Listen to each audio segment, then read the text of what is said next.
Dans cette vidéo, je vais parler de comment je suis devenu bilingue en anglais. Je vais vous parler des méthodes et des approches que vous devez utiliser si vous voulez pas nécessairement devenir bilingue, pas un niveau natif, mais atteindre un haut niveau. Donc ce que je vais faire d'abord, c'est je vais vous lire un passage d'un livre en anglais pour vous donner une idée un peu du niveau que j'ai pu atteindre en utilisant mes méthodes. Although Alzheimer's disease was first named in the early 1900s, the phenomenon of senility has been remarked on since ancient times. Plato believed that because advancing age seemingly gives rise to all manners of forgetfulness as well as stupidity, older men were unsuited for leadership positions requiring acumen or judgment. Ok, donc c'est le type de niveau que vous pouvez avoir. Alors vous pouvez aussi aller voir sur ma chaîne YouTube, j'ai plein d'autres vidéos en anglais, donc la plupart de mes vidéos sont en anglais. J'ai des tonnes de commentaires qui me disent mais c'est pas possible, tu dois être anglophone, tu dois être natif anglophone, alors que je n'ai jamais vécu dans un pays anglophone, j'ai toujours été dans des pays francophones, donc je viens de Tahiti en Polynésie française où on parle français. J'ai vécu aussi quelques années en Suisse dans la partie francophone. Donc voilà, on n'est pas obligé de vivre aux États-Unis ou de vivre en Angleterre, vivre dans des pays anglophones pour atteindre un très haut niveau en anglais. Donc juste un peu plus par rapport moi mon passé. Donc quand j'étais à l'école, donc collège, lycée, j'ai aussi appris l'anglais comme la plupart des francophones. Ça fait 7 ans de cours d'anglais au total et j'avais quand même de bonnes notes au collège et au lycée en anglais. Mais malgré ça, je me suis retrouvé dans la situation où j'avais des bonnes notes, mais à l'oral, au niveau de juste avoir des conversations avec des gens, c'était vraiment difficile. Et je pense que c'est aussi l'expérience de la plupart des gens, des élèves qui sortent de l'école. Ils ont pas mal travaillé, ils ont de bonnes bases de grammaire, bonnes bases en conjugaison et tout, mais ils sortent de là. Très dur d'avoir une conversation, on comprend pas ce qui se passe à la télé, sur Netflix, des trucs en anglais sans sous-titres, on s'en sort pas. C'est un problème vraiment récurrent.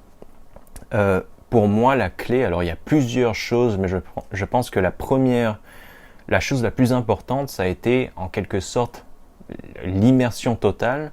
Et j'ai parlé de ça dans notre vidéo également, mais c'est l'écoute répétée de même contenu. Donc là, je vais expliquer ce que je veux dire, c'est que en fait, donc même en étant bon à l'école, on apprend la grammaire, on apprend la conjugaison, tout ça, c'est très bien.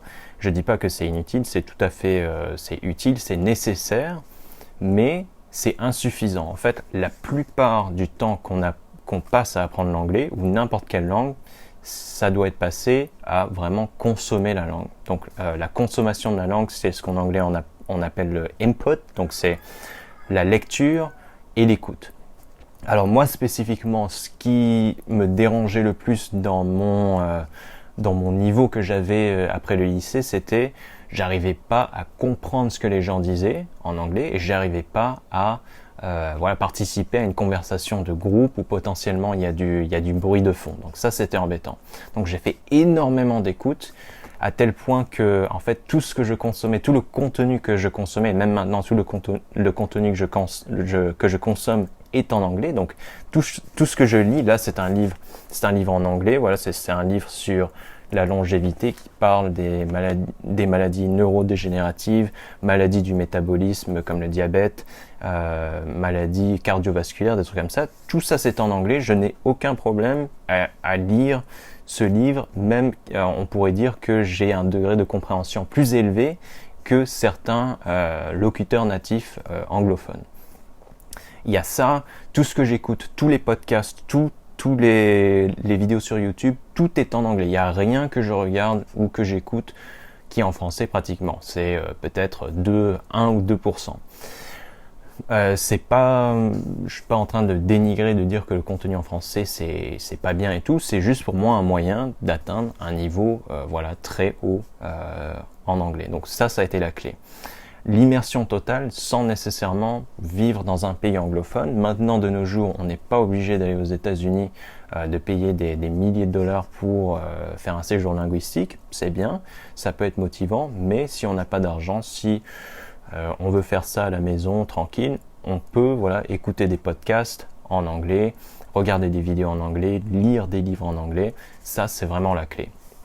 Et je sais que ça a l'air banal, mais Le truc, c'est que la plupart des gens imaginent que pour devenir bon en anglais, il faut vraiment maîtriser les règles de grammaire, les manuels, etc.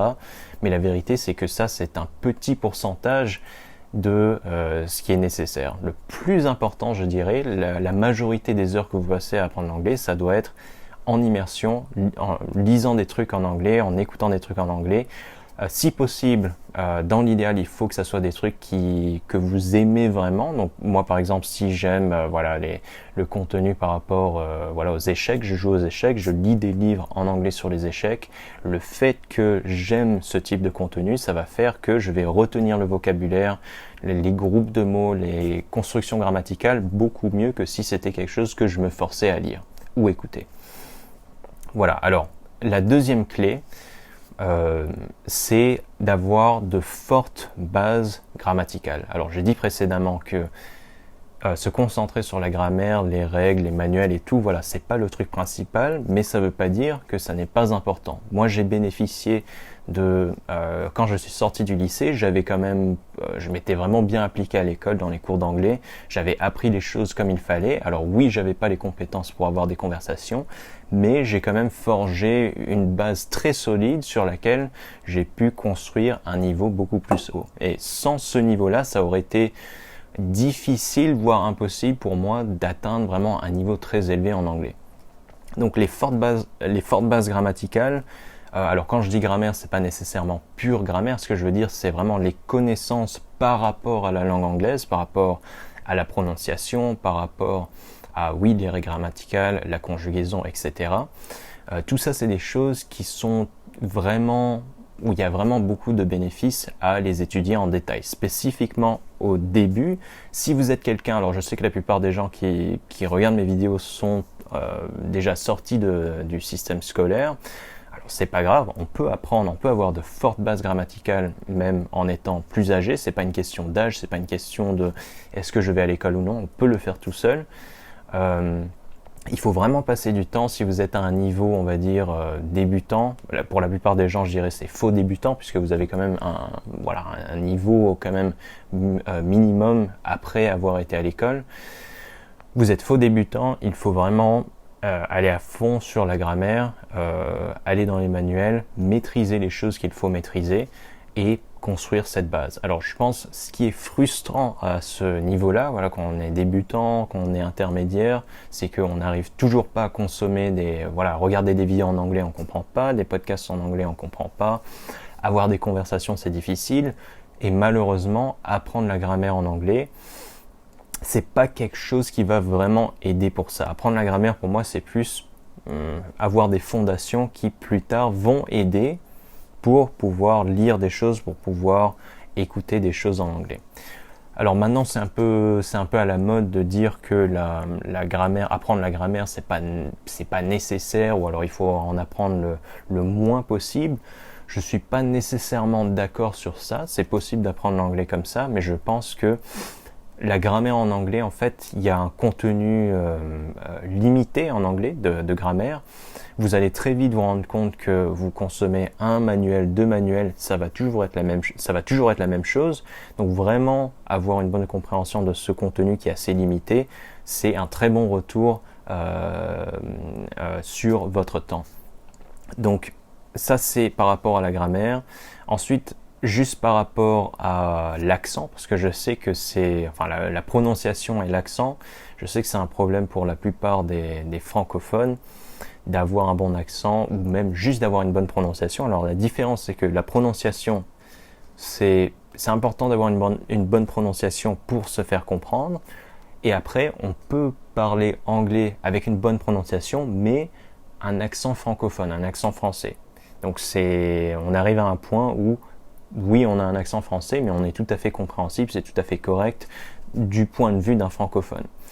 Je pense que atteindre un accent totalement natif, parfait, n'est pas à la portée de tout le monde. Voilà, c'est très dur. Il y a des Français qui arrivent, je sais pas, aux États-Unis, qui vivent aux États-Unis pendant 30-40 ans. Ils n'arrivent jamais à prononcer l'anglais avec un accent natif. Et c'est tout à fait acceptable d'avoir un haut niveau d'anglais avec une prononciation accentuée. C'est tout à fait acceptable. Ceci dit, pour améliorer son accent, pour améliorer la prononciation, alors il y a plusieurs choses qu'on peut faire, mais ce que je vais, le truc principal, je dirais, c'est que ça n'est pas quelque chose nécessairement qu'il faut trop essayer d'étudier au départ. Il faut, en fait, pour avoir un bon accent, il faut déjà avoir une bonne oreille. Il faut savoir faire la différence entre qu'est-ce que c'est qu'un mauvais accent, qu'est-ce que c'est qu'un bon accent.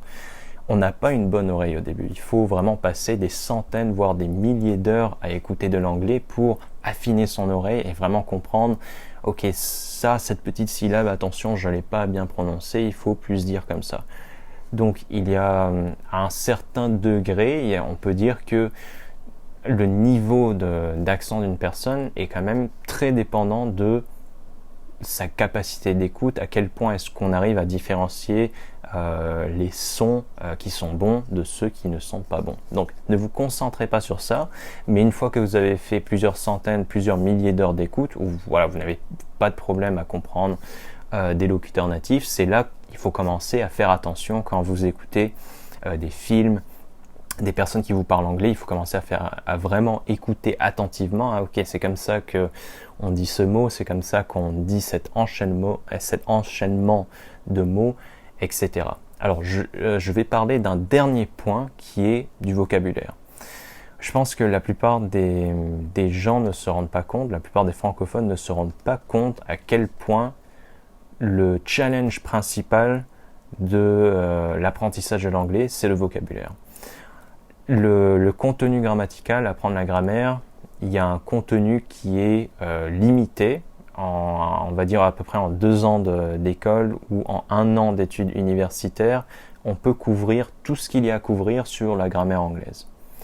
Par rapport au vocabulaire, pour vous donner un ordre d'idée, pour pouvoir comprendre un film en anglais, à 98% des mots dans un film en anglais, il faut connaître à peu près les 6000 mots les plus courants en anglais. Je peux vous garantir que après le collège et le lycée, après 7 ans d'école, 90-95% des élèves qui sortent de l'école, du lycée dans le système français ne connaissent pas les 6000 mots les plus courants en anglais. C'est un gros problème parce qu'il faut apprendre tous ces mots et il faut les retenir sur le long terme. Parce que ça aussi, c'est un gros problème, qu'on apprend des mots et bon voilà, on les révise pas pendant quelques semaines, quelques mois, voire quelques années et nécessairement, on les oublie après. Donc là, il y a des méthodes pour pouvoir apprendre le vocabulaire plus rapidement et le retenir sur le long terme. C'est quelque chose que moi, malheureusement, quand j'ai commencé à vraiment me concentrer sur l'anglais, j'avais pas ces connaissances, je connaissais pas ces techniques, mais si j'avais utilisé ces techniques, ça aurait été tellement plus facile, ça aurait été tellement plus rapide pour moi d'apprendre tout ce vocabulaire. Donc il y a plusieurs techniques ici pour le vocabulaire, j'ai fait beaucoup de vidéos sur ma chaîne qui parlent de voilà comment apprendre le vocabulaire, etc. Bon, c'est des vidéos en anglais. Si vous voulez que je fasse des vidéos sur comment apprendre le vocabulaire anglais et que je fasse ces vidéos en français, postez un commentaire dans les commentaires de cette vidéo et je considérerai de faire une vidéo sur ça. Donc voilà, c'est tout sur mon histoire de comment je suis devenu bilingue en anglais. J'espère que ça va aider plusieurs d'entre vous à vous-même atteindre un très haut niveau en anglais. Et on se voit dans la prochaine vidéo.